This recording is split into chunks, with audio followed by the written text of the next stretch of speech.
Olá, irmãos, tudo bem? Primeiramente, quero desejar ainda a todos que não desejei um feliz ano novo.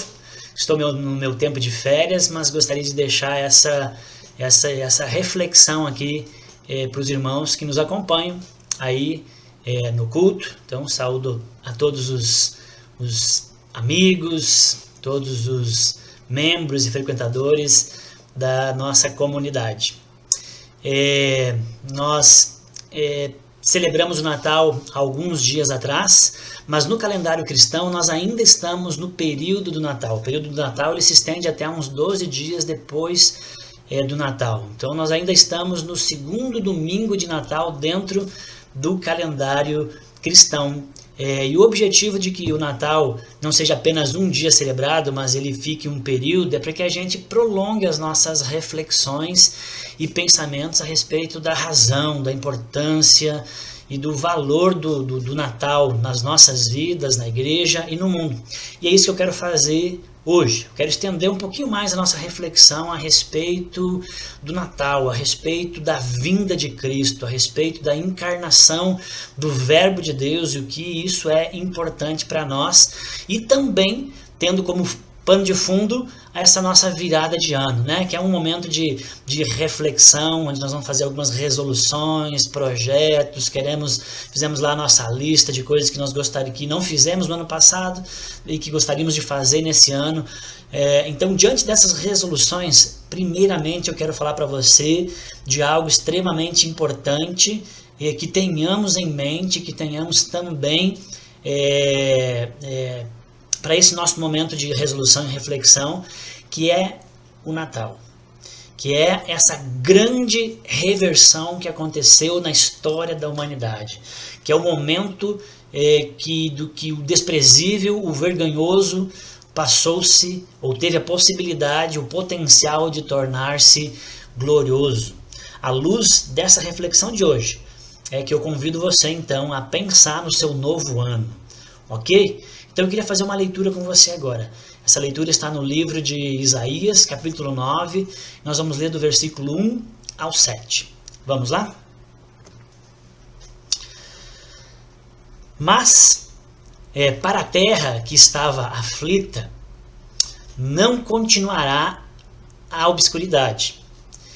Deus, nos primeiros tempos, tornou desprezível a terra de Zebulon e a terra de Naftali. Mas nos últimos tornará glorioso o caminho do mar, além do Jordão, Galiléia dos gentios. O povo que andava em trevas viu grande luz, e aos que viviam na região da sombra da morte resplandeceu-lhes a luz. Tens multiplicado este povo, alegria lhe aumentaste. Alegrem-se eles diante de ti, como se alegram na ceifa, e como exultam quando repartem os despojos. Porque tu quebraste o jugo que pesava sobre eles, a vara que lhes feria os ombros, e o cetro do opressor, como no dia dos midianitas. Porque toda bata com que anda o guerreiro no tumulto da batalha, e toda veste revolvida em sangue serão queimadas, servirão de pasto ao gado. Por quê? Porque um menino nos nasceu, um filho se nos deu, o governo está sobre os seus ombros e o seu nome será Maravilhoso Conselheiro, Deus Forte, Pai da Eternidade, Príncipe da Paz. Para que se aumente o seu governo e venha paz sem fim sobre o trono de Davi e sobre o seu reino, para o estabelecer e o firmar mediante o juízo e a justiça, desde agora e para sempre. O zelo do Senhor dos Exércitos fará isso. Amém? Irmãos, partindo desse texto que acabamos de ler, eu quero destacar 3 pontos para você. Gostaria que você anotasse, prestasse atenção aí nesses 3 pontos importantes a respeito da encarnação de Cristo, do Natal, do valor e da importância dele para nós. O primeiro ponto que eu quero tirar desse texto é a promessa da reversão. A promessa de que o mal não triunfará. A promessa de que o caos, a injustiça, a maldade, a mentira, a corrupção, ela não vai prevalecer. Está ali no versículo 1, vamos ler? Mas para a terra que estava aflita, não continuará na obscuridade. A terra triste, aflita, arrasada, não vai permanecer na escuridão. Deus, nos primeiros tempos, tornou desprezível a terra de Zebulon e a terra de Naphtali, mas nos últimos tornará glorioso, olha a promessa, nos últimos tornará glorioso o caminho do mar, além do Jordão, Galileia dos gentios. Irmãos, Isaías, que escreveu esse texto, que é um dos grandes profetas de Israel, ele escreveu nesse texto sobre os dias da vinda do Messias, 700 anos antes disso acontecer. Nesses 7 versículos, ele faz uma descrição do cenário, o povo e dos efeitos do Natal, ou os efeitos da vinda do Messias para o povo de Israel, mas também para toda a humanidade. No versículo 1, aqui, que está aí projetado, Isaías cita 2 tribos de Israel, a tribo de Zebulon e a tribo de Naphtali. São 2 tribos que se localizam na região da Galileia, no norte de Israel. Zebulon, a sua localização é da margem ocidental do mar da Galileia, ou de Tiberíades, mar da Galileia, até próximo ou até o Mediterrâneo. Essa faixa ficava lá no norte de Zebulon. Acima de Zebulon e um pouco ao lado também ficava a tribo de Naphtali, mais ao extremo, fazendo fronteira com os países gentios e abraçando praticamente todo o lado ocidental do mar da Galileia. Ou seja, essas 2 tribos praticamente compunham a região da Galileia. Essas tribos, em função da localização e alguns fatores, tinham como sua principal prática de subsistência o comércio. Elas viviam das práticas comerciais. Por quê? Porque elas faziam fronteira com os povos gentios, então elas comercializavam com eles, porque elas tinham uma proximidade muito grande, tinham uma faixa bem grande do mar do Mediterrâneo ao seu dispor, então facilitava a chegada e a saída de mercadorias, e também, principalmente, porque no meio dela passava a principal estrada, a principal via que ligava o Oriente ao Mediterrâneo para levar os produtos para o Ocidente. Então era uma rota comercial, a única rota comercial que fazia com que transitasse muita mercadoria, muitos povos, muitos gentios naquela região. Então isso facilitou as práticas comerciais. E por isso que Isaías vai chamar de Galileia dos gentios, ou Galileia das nações, como vemos ali no versículo 1, pelo fato de que elas faziam essa vizinhança com vários povos, pelo fato de que eles comercializavam constantemente e os gentios estavam ali passando no meio das terras o tempo todo. Mas não só isso, né? Os gentios também moravam ali. Muitos povos não foram expulsos, povos que não foram expulsos na tomada da terra, lá na época de Josué, acabaram permanecendo na Galileia e não foram expulsos. Mais tarde, o rei Salomão também ofertou para o rei de Tiro várias cidades ali na região da Galileia. Então, os gentios, de alguma maneira, conviviam com os judeus nessa região, e pelas práticas comerciais eles viviam muito misturados. E essa mistura que esse comércio e a proximidade levou fez com que a religião judaica acabasse enfraquecendo na vida dos israelitas. Eles acabaram abraçando a religião dos povos gentios, ou misturando as religiões e fazendo um grande sincretismo. E em função desse abandono de Deus, em função desse distanciamento das verdades de Deus, o texto ali diz que Deus os tornou desprezível, eles eram desprezíveis aos olhos de Deus. Vergonhoso essa situação de idolatria e de sincretismo com os povos e as práticas pagãs, ao mesmo tempo que estavam ignorantes da vontade de Deus. Então eles se tornaram um povo vergonhoso, desprezível, em função dessa mistura com os outros povos. E em função desse enfraquecimento e o abandono das verdades de Deus, o juízo de Deus veio sobre eles. Eles se tornaram um povo sofrido.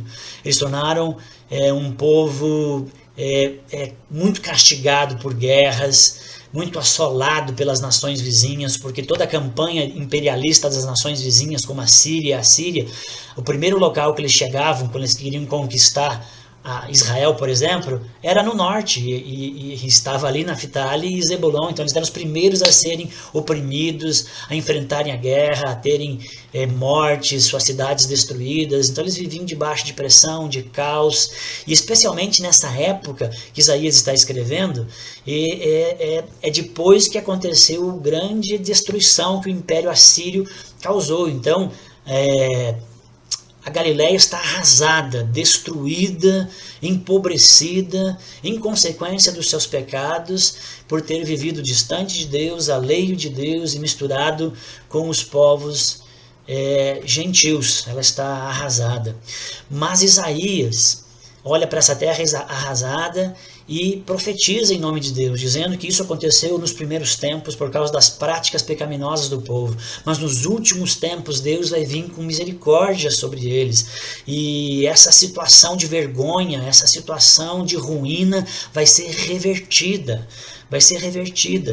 Olha só o que diz o final do texto: nos últimos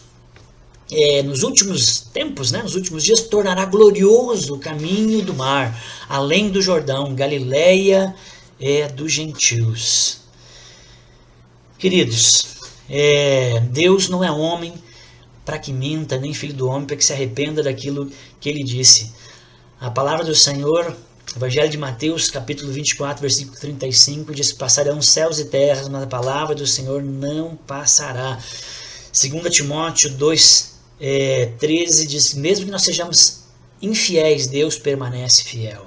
Aqui está uma promessa de reversão do mal para o povo de Deus. Por mais difícil e terrível que tenha sido o ano que passou, por mais terrível que esteja talvez a sua situação, independente do que foi o nosso ano, Deus tem uma promessa de reversão do mal, da injustiça, do caos. E é nisso que nós temos que agarrar. Mas essa reversão do mal só é possível por causa do Natal, por causa da encarnação do Verbo. E esse é o segundo ponto que eu quero ressaltar aqui para você nessa mensagem, que é a causa da reversão. Há uma promessa de reversão do caos, da calamidade dos gentios, mas da Galileia dos gentios se estende a nós. Mas essa promessa já ficou bem claro. Mas qual que é a causa? O que vai levar à reversão deste grande mal da humanidade? Está no verso 6. Esse mal vai ser revertido porque um menino vai nascer. Um menino nos nasceu, um filho se nos deu, e o governo está sobre os seus ombros. E o seu nome será Maravilhoso Conselheiro, Pai da Eternidade, Príncipe da Paz. Irmãos, o que gera essa reversão? Quando que esse mal cessará? Quando que esse estado de desprezo e calamidade sobre as nossas vidas é revertido? Quando a obscuridade e a aflição findará? Quando que o desprezível tornar-se-á glorioso? O verso 6 e o verso 7 também nos dizem, não é uma causa qualquer, é quando um menino nascer, mas não é um qualquer menino. Este menino é o próprio Deus, o Deus imortal se revestindo da mortalidade e vindo a habitar entre nós. Esse menino é o Verbo de Deus, o Logos, aquele que João diz que estava no princípio com Deus e por meio dele todas as coisas foram criadas. O Natal é a reversão do mal. O Natal é o cumprimento da promessa que o mal pode nos fustigar, a tristeza pode nos abater, nós podemos chorar por uma noite, mas de manhã a tristeza vai embora. O Natal é a certeza que o mal não triunfará, irmãos. Essa é a importância. Amém? Esse é um valor grandioso do Natal. Eu quero ressaltar aqui algumas verdades que Isaías rapidamente fala, principalmente no versículo 6, que ele nos salienta a respeito desse menino. Esse menino que nós sabemos que é Jesus, porque nós já estamos após o cumprimento da promessa de Isaías, ele falou isso aqui 700 anos antes de Cristo, mas ele aponta e diz que um homem, um menino, ele nasceria. Então Isaías está falando a respeito de um homem, né? Aquele que viria reverter o mal, ele seria humano, ele teria um nascimento, ele seria como um de nós. Mas ao mesmo tempo também Isaías diz que esse que reverteria o mal, esse menino que nasceria, ele também seria maravilhoso conselheiro, Deus forte, Pai da eternidade, príncipe da paz. Então Isaías também estava apontando, porque esses são atributos divinos, né? Deus forte, Pai da eternidade, príncipe da paz, esse que é aquele que reverteria o mal, ele também seria o Deus entre nós. Isaías estava ali apontando para a dupla natureza de Cristo, sem a qual o mal não poderia ser revertido, sem a qual ainda seríamos um povo desprezível, ainda olharíamos para as nossas chagas, feridas e sofrimentos sem esperança de reversão, largados no mundo, sozinhos. Mas esse menino que é 100% homem, perfeito sumo sacerdote que nos entende, esse homem Jesus também é Deus. Isaías nos falou sobre isso. E essa é a causa, irmãos. Essa é a causa. Esse é o evento que aconteceu no mundo e que provocou a grande reversão. Dá para se dizer que a vinda de Jesus até nós é um acontecimento cataclísmico.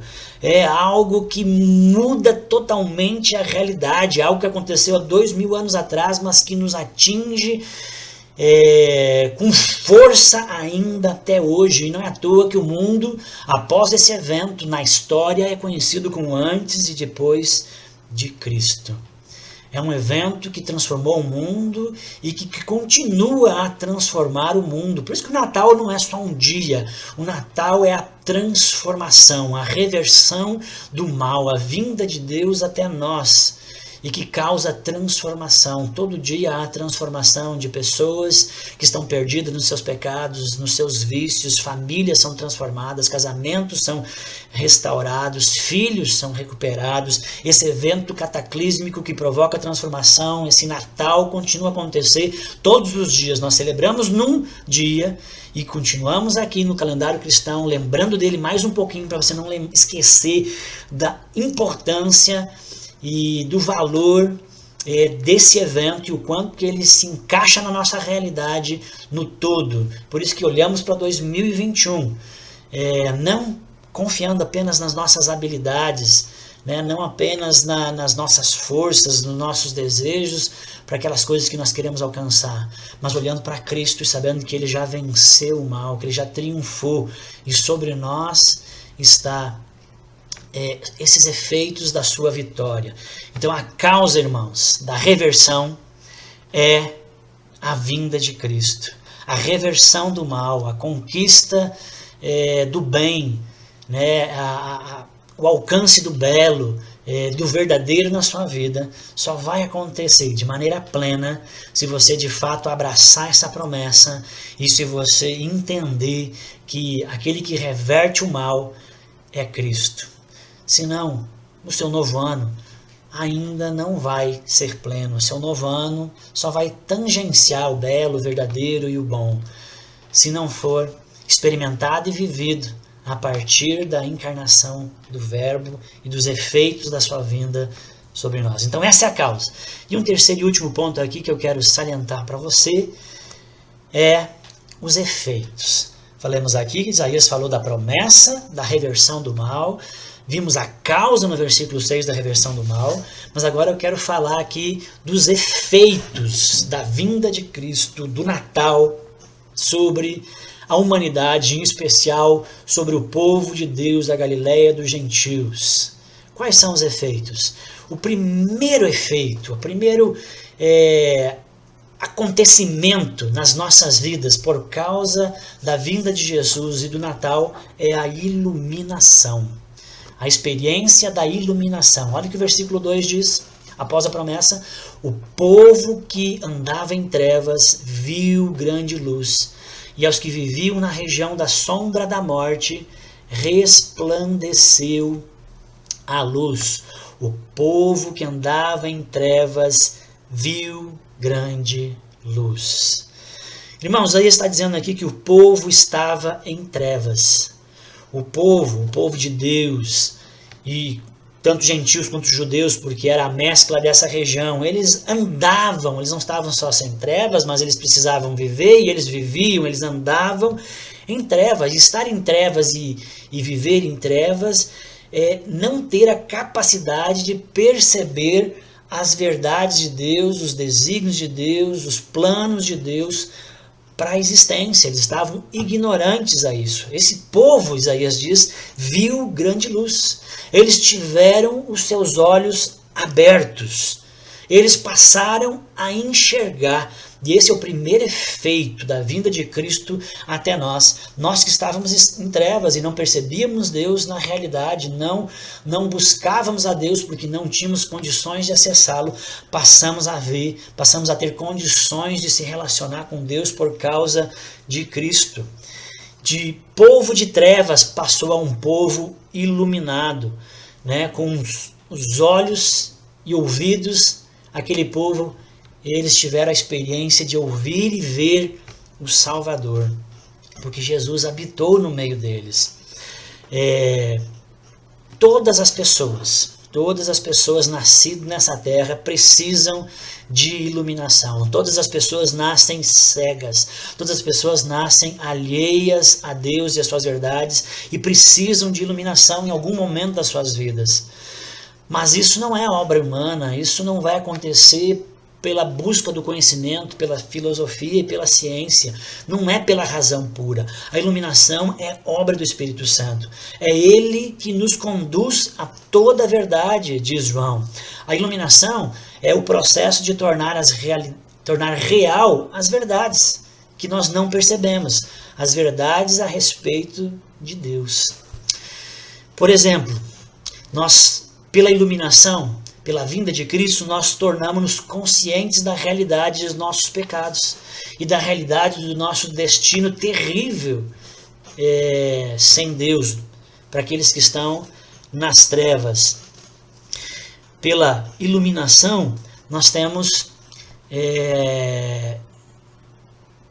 a realidade se abre para nós a respeito, tomamos consciência, né, da necessidade que nós temos de um Salvador, já que nós tomamos consciência dos nossos pecados e estamos perdidos nele. Então os nossos olhos passam a perceber o grande amor de Deus por nós, que generosamente deu o seu único filho para morrer por cada um de nós.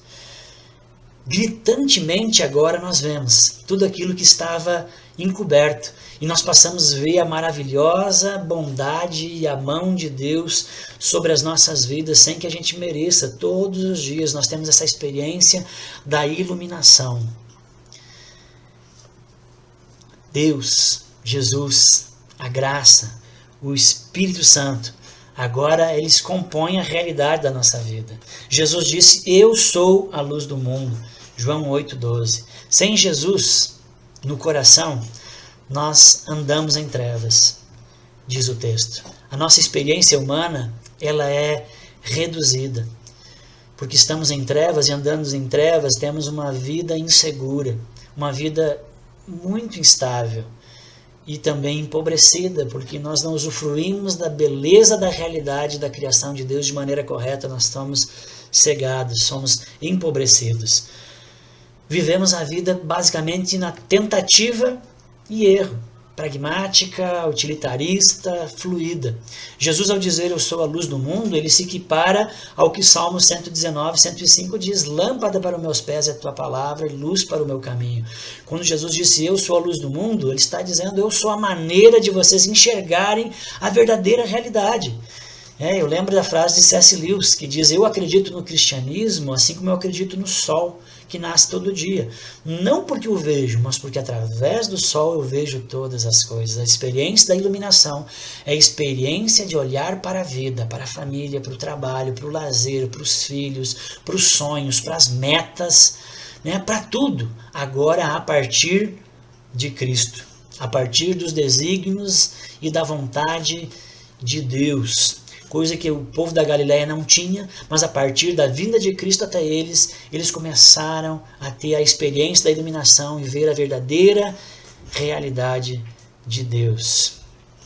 Então, o primeiro efeito que nós temos, e que não teríamos se Jesus não tivesse vindo até nós, é a iluminação. A capacidade de se relacionar com Deus, a capacidade de ver Deus, a capacidade de experimentar a sua graça, a capacidade de termos Deus nas realidades da nossa vida e termos a nossa vida enriquecida por causa disso. O segundo efeito é o contentamento. Nós vemos isso no versículo 3. Pela vinda de Cristo, pelo Natal, nós temos uma mudança de paradigma. Há uma mudança nós vermos o mundo, a realidade, mas também há uma mudança dentro de nós, há uma mudança de paradigma. O versículo 3 diz: tens multiplicado este povo, alegria lhe aumentaste, alegram-se eles diante de ti, como se alegram na ceifa e como exultam quando repartem os despojos. Então, aquele povo que era desprezível, que era sofrido, que estava arrasado, esse povo tem uma promessa de se tornar glorioso, esse povo vê a luz, que é a vinda de Jesus, e habita no meio deles, e faz milagres maravilhosos, e ensinos belíssimos, e as multidões afluem para aquele lugar. A Galileia desprezível agora é a Galileia que todos os olhos da terra querem ver, que aflui para lá as multidões, e a alegria explode. É um povo entristecido, arrasado, mas agora diz ali o texto que a alegria é aumentada abundantemente, comparado, né? Isaías faz aqui, tem duas metáforas dessa alegria, que é a da colheita da ceifa e da repartição dos despojos após a vitória de uma guerra. Então são momentos de grande alegria, de enriquecimento, de grande prazer na ceifa e na divisão dos despojos. Assim agora é a realidade desse povo. Esse povo agora é um povo contente, é um povo alegre, é um povo satisfeito. Tens multiplicado este povo, alegria lhe aumentaste. Aquele que estava em trevas, ignorante as verdades de Deus, agora tem fé no Salvador e sabe que Ele constantemente está com eles, que Ele habita no meio deles, que Ele morreu. Nós que sabemos disso, aquele povo não sabia, mas nós sabemos. Ele morreu por nós. E Deus não negou o seu Filho por amor a mim e por você. E João é tão tremendo em falar isso, que lá em João 8:32, se eu não me engano, não, Romanos 8:32 diz que aquele que não poupou o seu próprio Filho, antes por nós o entregou, porventura não nos dará graciosamente todas as coisas com Ele? Então, se Deus não nos poupou o seu Filho, certamente Ele também não nos dará as outras necessidades que nós temos. Irmãos, isso é maravilhoso. Isso é olhar para Deus e, primeiramente, ao olhar para Deus e ver o seu grande amor, a sua graça, a sua fidelidade, há uma reversão também dentro de nós. Há uma reversão do sofrimento e, com isso, uma reversão da amargura, uma reversão da ingratidão, uma reversão da murmuração para um paradigma do contentamento. A presença de Cristo, a sua encarnação, o seu nascimento na terra, o seu nascimento no nosso coração, provoca uma reversão de estado de espírito. Há uma mudança para um paradigma de contentamento, uma maneira diferente de experimentar a vida, os relacionamentos, a família, o trabalho, e isso torna a vida mais leve, isso torna a vida mais bela, mais rica, essa transformação, essa vida pela ótica da gratidão devido à vinda de Deus até nós, que nos deu o Filho e não nos negará as demais coisas que nós precisamos. A ingratidão, a murmuração, ela é substituída pelo contentamento ao grande e o louvor ao grande amor de Deus que nos deu o seu Filho. Jó 42:5 diz: eu te conhecia só de ouvir falar, mas agora os meus olhos te veem. Primeiro Jó tem a experiência da iluminação. Logo em seguida a iluminação, no final do seu drama, ele tem a reversão e a mudança do paradigma. Então vem a iluminação, um processo se desencadeia nas nossas vidas de transformação constante, na maneira de ver a vida, de experimentar as coisas. Então devagar vai se transformando isso, de pessoas mais azedas, amargas, pessimistas, sofridas, nós vamos mudando o paradigma interior com que vai fazer com que a vida se torne mais plena, melhor, que é o terceiro ponto que eu quero falar para você. Mas antes, meu irmão, que tristeza é essa? Por que esse coração tão abatido? Sim, mesmo após o Natal, mesmo após a vinda de Cristo até nós, mesmo após o nascimento de Jesus no nosso coração, nosso renascimento, ainda há mal, ainda há problema, dores, injustiça. Mas lembre, isso não é o fim, o mal foi vencido, houve uma reversão, esse processo está acontecendo, Deus veio até nós. Ele venceu as trevas, o pecado, Satanás. O reino de Deus já está entre nós, o rei já está de volta sentado no seu trono. O mal já começou a ser revertido no mundo e nas nossas vidas. O Espírito Santo da promessa já nos foi dado, ele já habita dentro de nós e nos transforma. Você já é um eleito, um escolhido de Deus, uma nova pessoa. O futuro está garantido. Não se fixe nas leves e momentâneas tribulações, nas trevas que ainda estão ao redor da sua vida. Olhe para a luz. O povo que estava em trevas viu grande luz. Olhe para Jesus. Enfrente as batalhas, as dificuldades da vida e esse novo ano que temos para viver. A partir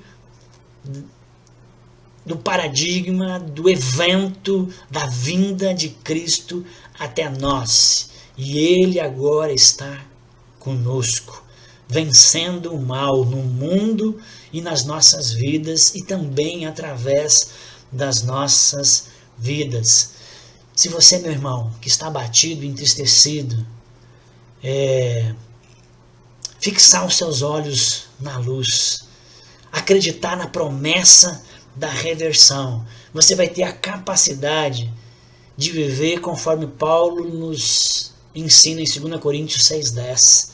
Entristecidos, sim, mas sempre alegres. Pobres, mas enriquecendo a muitos. Nada tendo, mas possuindo tudo. E isso é o contentamento, que advém da iluminação, que vem de nós recebermos a Cristo em nossas vidas e vivermos a partir desse paradigma que muda toda a realidade, toda a vida, que muda também o nosso interior para um paradigma de contentamento. Essa iluminação, essa mudança de paradigma vai nos levar ao terceiro ponto que eu quero aqui ver e discutir com você e último, que é a vida plena. O terceiro ponto que eu vejo nesse texto, que é o terceiro efeito da vinda de Cristo, do Natal, que acontece nas nossas vidas, é a vida plena. Versículo 4. Porque tu quebraste o jugo que pesava sobre eles, a vara que lhes feria nos ombros e o cetro do seu opressor, como nos dias dos midianitas. Irmãos, o desprezo, a vergonha findará, porque o jugo, olha o versículo 4, o jugo foi quebrado, e com isso a vida ficará mais leve. O peso da vida foi aliviado. O sentido e o propósito quem dá é Deus. A vida se torna mais leve. A vara, a chibata, aquilo que nos fere, aquilo que nos quebra, aquilo que nos causa angústia nessa vida, também foi quebrado. O cetro, ou seja, todo o poder que nos sufoca, aquilo que nos oprime, que rouba a nossa esperança, foi quebrado. com a vinda de Cristo, com a encarnação do Verbo, com a experiência de agora nós nos aproximarmos da luz e conhecermos a luz e com fé e arrependimento nos aproximamos e temos Cristo no coração, o efeito disso é uma vida plena. A vida de Jesus, a vinda de Jesus é a reversão de todo o mal. Para nós, povo de Deus, o Natal, que nós celebramos num dia, mas que acontece todos os dias, é a celebração da vida plena. A Galileia desprezada, ignorante e vergonhosa, agora é a terra de Jesus Cristo. É a terra do Filho de Deus. Quando eu quero falar onde eu moro, o que é Passo Fundo, para as pessoas que não conhecem Passo Fundo, de outro estado, de bem longe, que nunca ouviu falar, eu tento falar de alguma personagem que talvez tenha conhecimento nacional. É a terra do Felipão, é a terra do Gustavo e do Murilo Endres do vôlei, que foram multicampeões no vôlei. Talvez a terra da literatura. Né? Tem algumas coisas que aconteceram na terra que faz você ter um certo orgulho dela pelas suas personagens que lá viveram. E agora aquela Galileia desprezada, vil, terrível, ignorante, ela é a terra de Jesus Cristo. É a terra que todos os olhos se voltam, que as multidões se voltam. A terra onde aconteceram os milagres mais maravilhosos e fantásticos, onde os ensinos mais belos ocorreram. Deus, de fato, transformou o desprezível em glorioso. Irmãos, Deus me deu a graça, e a minha mãe patrocinou, e me abençoou com uma viagem para Israel e Egito. Eu estive no Monte Sinai, um lugar muito legal, foi bacana. Estive no Mar Morto, estive em Jericó, estive no deserto da Judéia, nos locais onde Abraão estive em Jerusalém vários dias, muito lindo, muito bacana. Mas eu quero dizer para você que o lugar que eu estremeci, o lugar que eu sentia que era vivo e que era pulsante, era na Galileia. Porque na Galileia foi onde Jesus desenvolveu a maior parte do seu ministério. Ele andou por ali, as coisas estão quase que como ainda era na sua época. A Galileia é pulsante. A terra desprezível tornou-se gloriosa.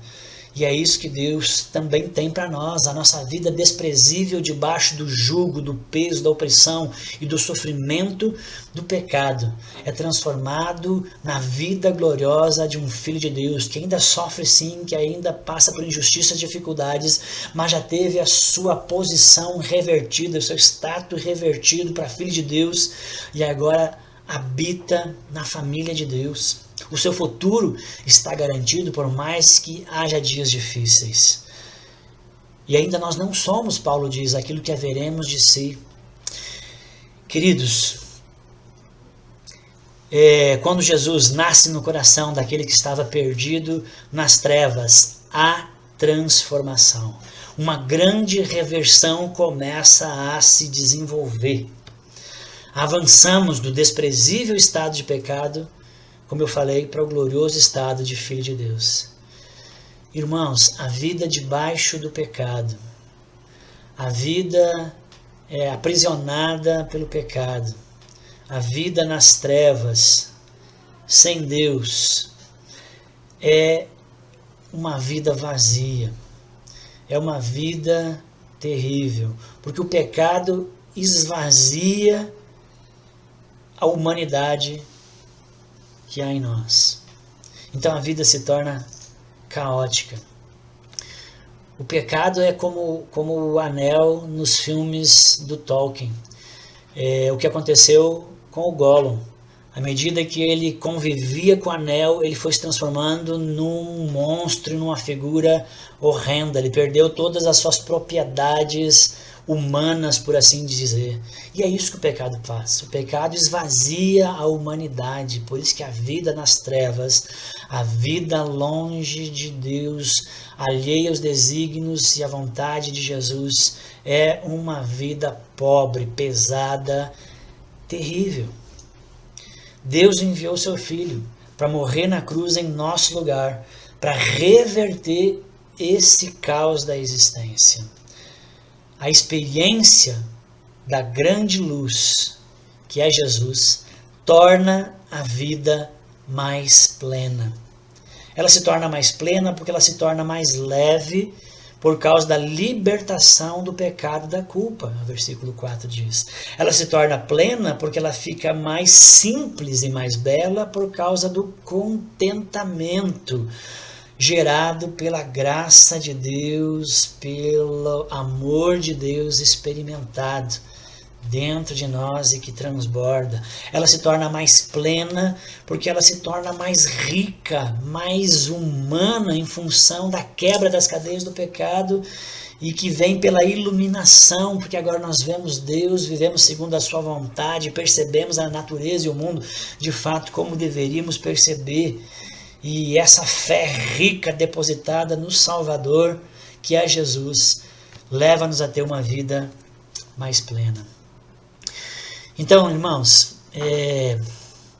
a partir desse texto de Isaías, nós vimos aqui que o Natal é a vinda de Jesus, e essa vinda é a reversão do mal na terra. E essa reversão do mal na terra e a reversão do mal na sua vida só tem um jeito, que é você se aproximar da luz, é que você ter Jesus no seu coração. Essa experiência vai transformar vidas desprezíveis em gloriosos filhos de Deus. E os efeitos serão iluminação, mais sensibilidade para Deus, para sua vontade, para sua obra na terra e nas nossas vidas, transformação da nossa mente e nosso coração em contentamento, um ordenamento dos nossos afetos, o que abençoará tremendamente as nossas vidas, e uma vida então mais plena, mais prazerosa, mais leve, mais bela e mais rica.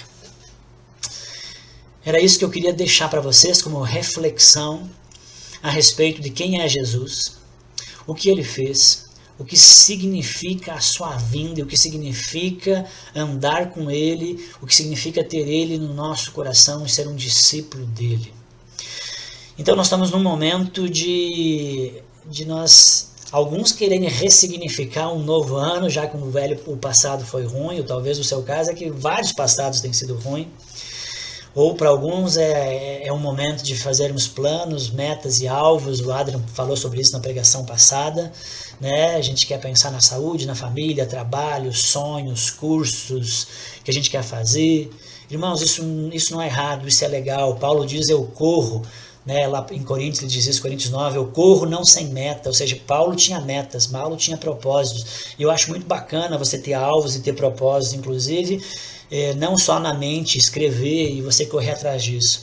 Mas se você correr atrás disso meramente nas forças da sua vontade, crendo nas suas capacidades, que agora você vai dar conta, você vai reverter o mal do ano que passou, baseado só nas suas forças, irmãos, você está iludido, não vai acontecer. O mal só pode ser revertido nas nossas vidas e no ambiente nós estamos através de Jesus. Só Ele vai nos fazer experimentar o belo, o verdadeiro e o bom. Então, se você está pensando em alvos e objetivos para esse ano, pense a partir de Cristo. Pense a partir das verdades de Deus. Eu li uma frase de Agostinho, eu não lembro bem como ela é, mas mais ou menos é assim. Deus, acaba com todos os planos que são meus e mantém aqueles que são teus em minha vida. Irmãos, é isso que nós precisamos fazer. A gente precisa planejar, ter metas e alvos, mas a partir da vontade e dos planos de Deus.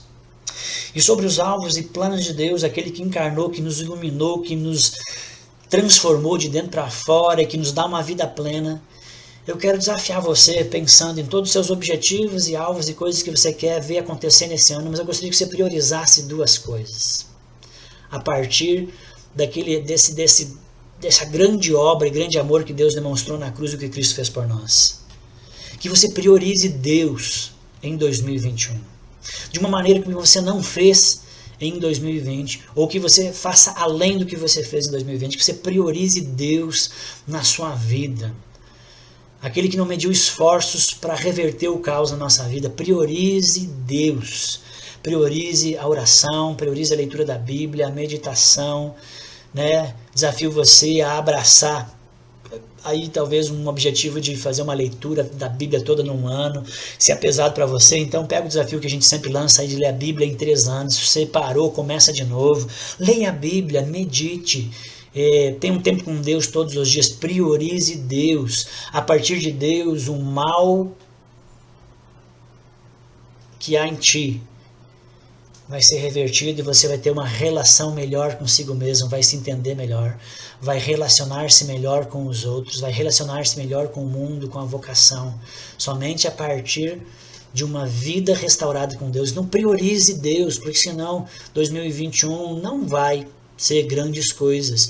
Priorize Deus. Lute para que isso seja o top, o número 1 nas suas prioridades. E em segundo lugar, eu gostaria de desafiar você a priorizar também a igreja, a noiva de Cristo.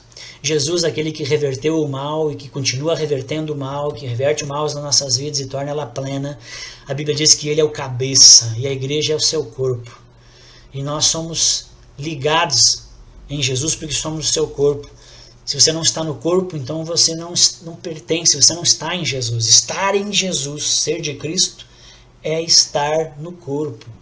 Priorize a noiva, relacione-se com uma igreja local, com uma igreja bíblica, com uma igreja que expõe a palavra de verdade, uma igreja que não prega teologia de prosperidade, confissão positiva, que não usa a palavra de Deus de maneira distorcida. Congregue numa igreja.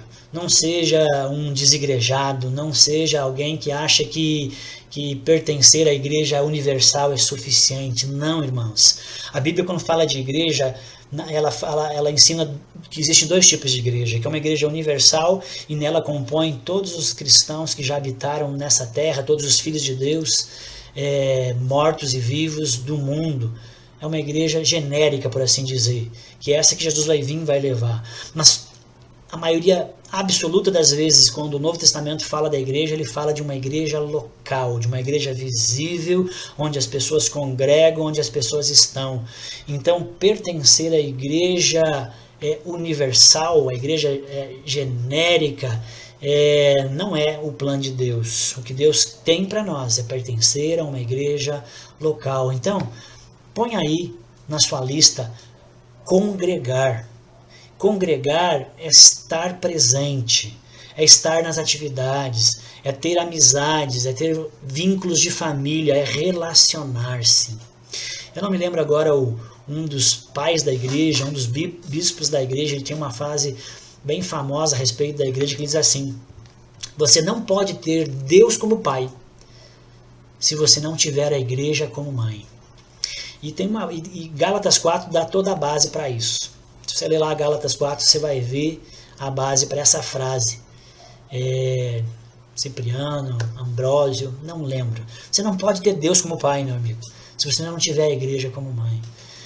Congregue. Essa vida plena, essa iluminação, essa transformação do paradigma, algo que Jesus reverteu, é um processo, começou nas nossas vidas, são efeitos, mas eles são alimentados, retroalimentados na comunhão dos santos, eles são ativados, eles são melhorados, limpos na comunhão dos santos, na igreja. Então congregue nesse ano, de uma maneira que também você não fez em 2020. Tenha isso como algo realmente importante, como uma resposta de gratidão a esse grande amor de Deus que nos iluminou, transformou as nossas vidas e nos deu uma vida rica para ser vivida para a sua glória. Amém? Era isso que eu queria dizer para você e queria orar contigo agora. Pai querido, Te agradecemos, Senhor, pela grande obra que o Senhor realizou vindo até nós, porque o Senhor não nos deixou perdidos nas trevas, o seu grande amor prevaleceu sobre os nossos pecados e por meio de Cristo, Deus, através da fé e do arrependimento, Deus, nós acessamos todos esses efeitos sobre as nossas vidas. E eu quero te agradecer pela grande luz e a grande obra, Senhor Jesus, que o Senhor realizou na cruz e continua a realizar nas nossas vidas, nos corações e na igreja, através da igreja. Muito obrigado, porque não estamos sós nessa terra. Muito obrigado, Senhor, porque o seu grande amor, bondade, graça sempre nos alcançam todos os dias. Todo dia é Natal, todo dia é dia de transformação, dia de graça e chegada do Senhor, Deus. A Galileia do Senhor foi expandida, a Galileia viva e pulsante, é a grande terra, o mundo onde o Senhor habita e ama e que o Senhor está agora revertendo o mal para ti, restaurando todas as coisas por meio do Filho. Deus, que possamos ser agentes do Senhor também nesse processo. Deus, a transformação que em nós possamos levar para o mundo que ainda está em trevas. Que o Senhor abençoe a vida e a semana dos meus irmãos, em nome de Jesus.